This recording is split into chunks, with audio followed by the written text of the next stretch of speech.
um lugar que prometia ser um paraíso, mas se transformou em um pesadelo.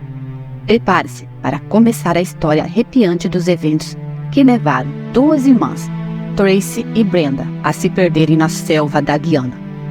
Será que sobreviveram? Vem comigo que te conto. Mas antes, sejam bem-vindos. Como recompensa pelo meu trabalho, se inscreva e comente sua opinião. É muito relevante para o canal e para mim, claro. Vamos lá?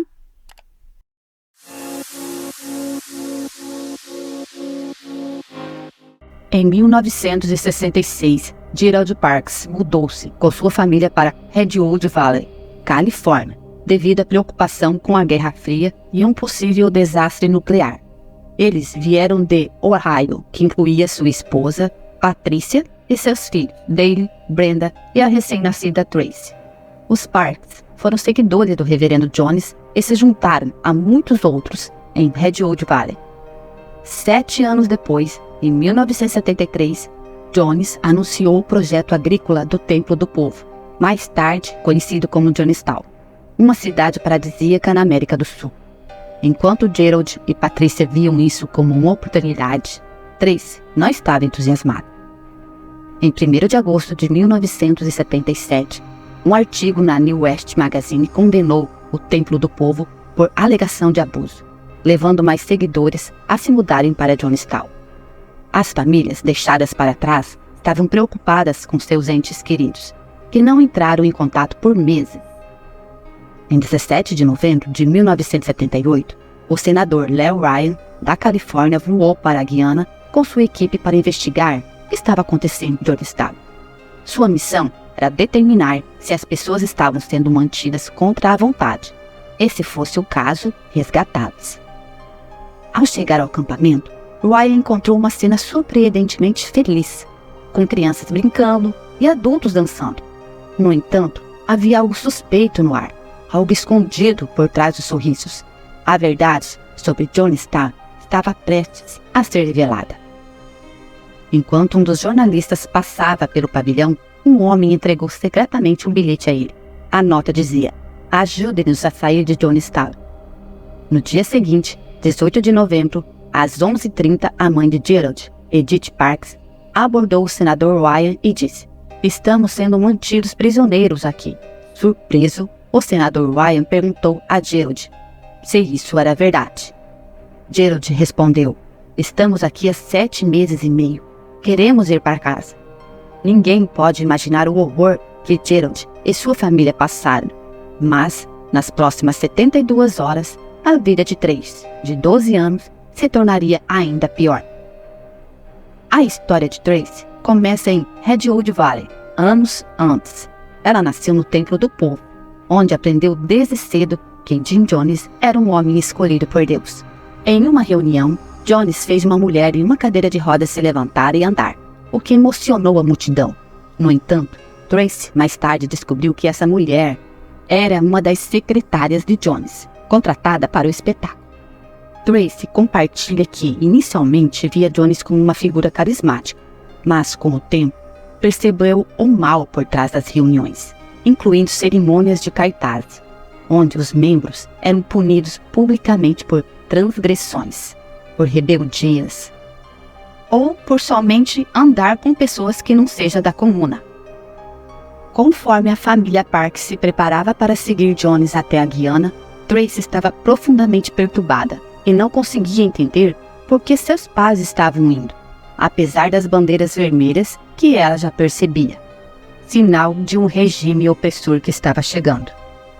Lembro-me de pousar em um pequeno avião na pista de pouso de Port Kaituma, que não ficava muito longe de Jonestown. Quando Tracy desceu do avião com sua família, o ar estava tão tenso e quente que mal conseguia respirar. A família precisava embarcar em um trator para ser levada até Jonestown. Quando chegaram aos portões, homens armados estavam lá, e Tracy imediatamente sentiu que tinha entrado nos portões do inferno. Ela pensou: "Sinto que estou cometendo o maior erro da minha vida." Logo após a chegada, Tracy e sua família foram despojados de todos os seus pertences, incluindo seus passaportes. Tracy foi separada de seus pais e colocada na área infantil. enquanto seus pais foram para sua própria casa de campo. Tracy estava devastada. Jim Jones acreditava que os laços familiares eram egoístas e queria separar os membros da família um dos outros. O pai de Tracy, Gerald, já percebia que cometera um erro. Na manhã seguinte, Gerald encontrou seu próprio primo, que perguntou: "Você gosta de Jonestown?" Gerald respondeu: "Eu não." Isso foi tudo que foi dito, mas o poder de Jim Jones sobre seus seguidores já era forte demais. Naquela noite, durante uma reunião, Gerald foi chamado à frente depois que seu primo o denunciou. Tracy assistiu a tudo com lágrimas nos olhos e tentou intervir, mas foi contida por um guarda. Falou: "Se você sabe o que é bom para você, você se sentaria." Ela não perdeu a esperança de que de alguma forma conseguiriam sair dali. No entanto, agir como se tudo estivesse bem não seria fácil, especialmente para a pequena Tracy. Ela rapidamente percebeu que Jones obrigava seus seguidores a trabalhar longas horas, começando o dia às 6 da manhã com gritos para acordarem. O café da manhã consistia em arroz e leite, com insetos, e o jantar era geralmente arroz com molho. Depois de comer, Tracy trabalhava durante todo o dia até o anoitecer. As noites eram preenchidas com reuniões obrigatórias, onde Jim Jones pregava e gritava por horas. Na maioria das vezes, Jim Jones espalhava um medo durante suas reuniões. Mencionava ameaças que estavam lá fora, na selva. As reuniões geralmente se estendiam até altas horas da madrugada, às vezes até as 2 ou 3 da manhã. Se alguém adormecesse, poderia ser atingido por uma bengala.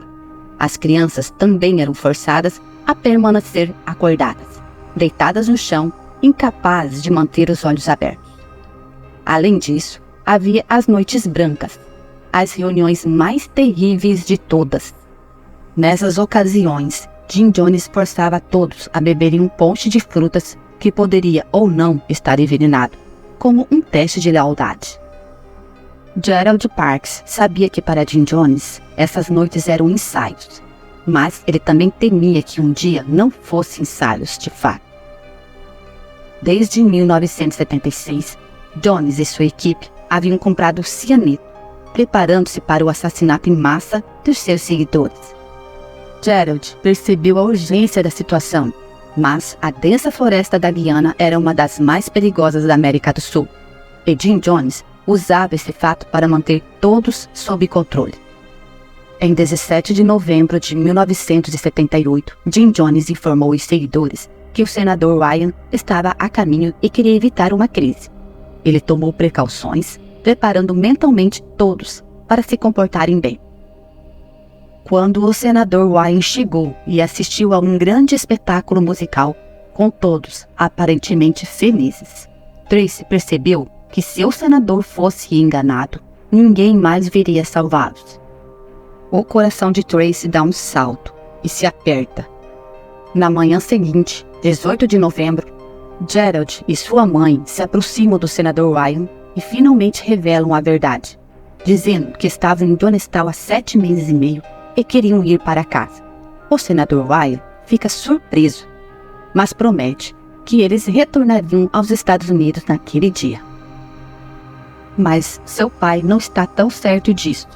Outras famílias também começam a se apresentar e em breve mais de 12 de membros do Templo do Povo, incluindo a família Parks, expressam o desejo de desertar.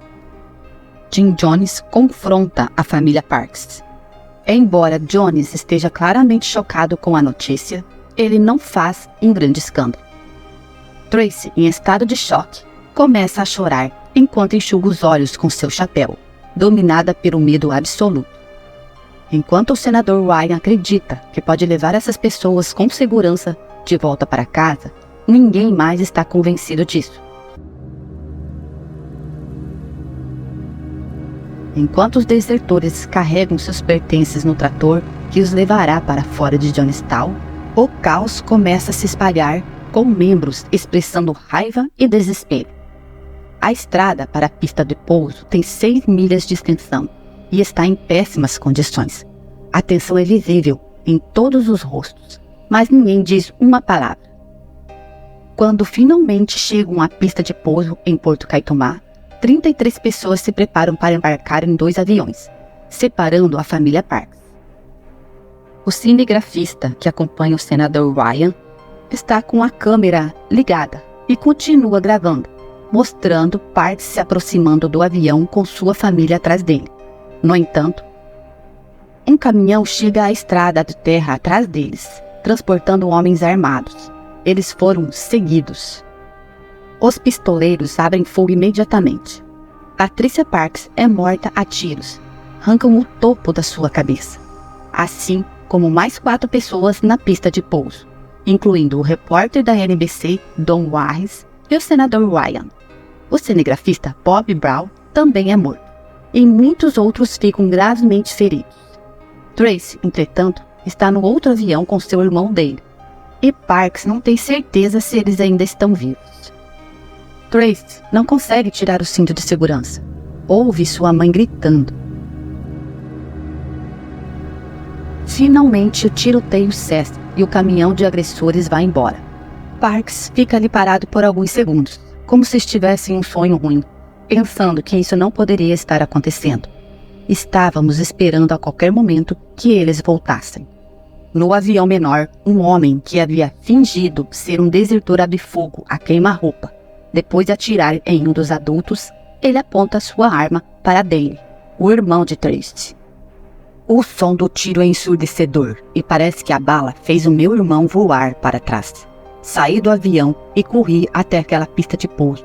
Parece que Deus me deu asas, porque acho que não toquei o chão. Gerald vê Tracy correndo em sua direção e tenta protegê-la da visão horrível, mas ela é muito rápida. Mas ela diz a si mesma que ela estava fingindo para não ser alvejada. Ele sabia que precisava levá-las para um lugar seguro e as levou para a selva, instruindo-as a entrar e não ir muito longe, aguardar-se ele ir buscá-las.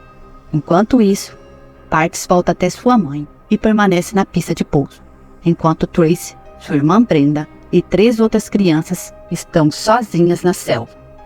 Acabaram correndo por causa dos medos incutidos por Johnny de que ele nos encontraria se escapássemos. Ele os ameaçava para tentar chegar a uma ferrovia, conseguir algum passaporte e desafiar-nos a tentar escapar. Antes da noite cair, eles retornam à selva e começam a chamar pelas crianças, mas não recebem respostas. Foi nesse momento que Gerald sentiu seu coração afundar, pois sabia que a Guiana era um dos lugares mais perigosos do mundo, repleto de selvas perigosas. Quando a escuridão se instala, as crianças encontram uma árvore inclinada para subir e passar a noite, enquanto o mundo ao seu redor ficava completamente escuro. Eles ouvem tiros, fazendo-os pensar que podem ser os homens retornando para eliminar qualquer vestígio na pista de pouso. Eles acreditam que agora perderam tanto seus pais quanto qualquer esperança, tornando aquela a pior noite das suas vidas. No dia seguinte, 19 de novembro, Tracy começa a sentir-se mal devido à falta de comida e água, e sua condição piora rapidamente. Sua irmã mais velha, Brenda, faz o que pode para manter as crianças em movimento, sabendo que os homens de Jim Jones estão provavelmente em busca deles. Naquela noite, um helicóptero de busca sobrevoa a área, iluminando o terreno com sua luz. As crianças encontram um esconderijo para evitar serem vistas, pois não podem arriscar voltar para Jonestown. Naquela noite, Tracy tem uma febre alta e todos os outros começam a ficar doentes também. No terceiro dia, 20 de novembro, todas as crianças estão doentes e exaustas, deitadas no chão da selva. Brenda, sem forças para liderar o grupo, luta para manter a esperança, principalmente para não decepcionar sua irmã mais nova, Tracy. Por fim, Brenda ouve uma música vindo de algum lugar inesperado na selva, o que a faz instintivamente levantar-se e seguir o som. O estado de sua irmã a impulsiona. Esse evento a traz de volta à realidade, permitindo continuar liderando o grupo, indo entre as árvores e parando ocasionalmente para ouvir o som. Finalmente, depois de muito tempo, vem um grupo de homens armados patrulhando ao longo de um rio. Brenda espera que eles possam ajudá-los ou levá-los de volta para Jonestown, mas naquele momento estavam todos muito doentes para se importar. a polícia veio e me disse que as crianças foram encontradas. Pela primeira vez, eu tive algo para sorrir. Tracy e Brenda se reencontraram com o pai, a avó e o seu irmão dele, todos vivos e bem. Ao ver seu pai, Tracy sente que finalmente poderá voltar para casa. Algo que ela não sentia desde o dia em que entrou no portão de Johnstown. No entanto, a alegria desse reencontro é efêmera. Eles ficam a par dos detalhes do que aconteceu dentro de Johnstown no dia do ataque, em 18 de novembro, apenas 2 dias antes. No dia do ataque, às 19h30, Jim Jones convoca os membros do Templo do Povo no pavilhão, cercado por guardas armados. A reunião é gravada em fita de áudio. Jones ordena que o cianeto seja misturado com o coquetel e força seus seguidores a beberem, declarando: "Se não podemos viver em paz, então morramos em paz." A fita de áudio dura 45 minutos, durante as quais Jim Jones fez afirmações ultrajantes, afirmando que o exército está vindo para torturá-los. Quando alguns membros expressam o desejo de sair, ele se recusa a deixá-los partir. Alguns seguidores bebem voluntariamente a bebida mortal, enquanto outros são forçados sob a mira de armas. A cena se desintegra em caos, tornando a gravação insuportável de ouvir. Morra com dignidade, dê sua vida com dignidade. Não se deite com lágrimas e agonia. Não seja assim, ó Deus. A tragédia de Johnstown é um evento sombrio da história, marcado pelo culto do líder Jim Jones e a morte de centenas de pessoas. Um total de 918 pessoas morreram em Johnstown, incluindo a Patricia Parks, mãe de Tracy. Ela relembra as fotos de sua mãe naquele dia e a expressão em seu rosto, lembrando que ela era uma pessoa amorosa e não merecia morrer. Embora Tracy não tenha testemunhado o momento em que sua mãe foi baleada, ela viu o resultado trágico quando saiu do avião e viu sua mãe no chão. Tracy revela que, como adolescente, ela recorreu ao álcool para esconder sua dor. A tragédia daquele dia deixou cicatrizes profundas nos sobreviventes, e eles tiveram que lutar com seus próprios demônios nos anos seguintes. Apesar da trágica morte de sua irmã, Brenda, em 2013, Tracy Parks continua sendo uma lutadora determinada a honrar a memória de sua mãe. Ela enfrenta desafios difíceis e volta à pista de pouso 30 anos após a morte de Patricia Parks, onde deposita 5 rosas, uma foto de sua mãe e uma cruz como uma forma de se despedir. Quanto a Gerald, pai de Tracy, ele dedica sua vida à família e ajuda a criar suas 2 netas, tornando-se bisavô de 6 meninas. Sua família é de extrema importância para ele. Ele sempre faz questão de colocá-los em primeiro lugar. Ele faleceu em 1º de novembro de 2022. Em Johnstown, havia uma placa pendurada na parede que dizia: "Quem esquece o passado está condenado a repeti-lo." Tracy não sabia o que isso significava naquela época, mas hoje compreende que compartilhar sua história é uma forma de garantir que a tragédia não seja esquecida. Ela disse: "Se eu ficar quieta, Jim Jones vence. A magnitude da tragédia afeta sua vida para sempre, e Tracy opta por superar e ter sucesso, buscando honrar a memória de sua mãe." Fico por aqui hoje, meus amigos. Agradeço quem assistiu até o final, pois é um caso para nunca ser esquecido mesmo. Não deixe de assistir o último vídeo do canal, sobre a ganância e crueldade do assassino que destruiu uma família. E se você gosta de ler, temos livros ótimos na nossa descrição. Acesse para ver. Obrigada, valeu!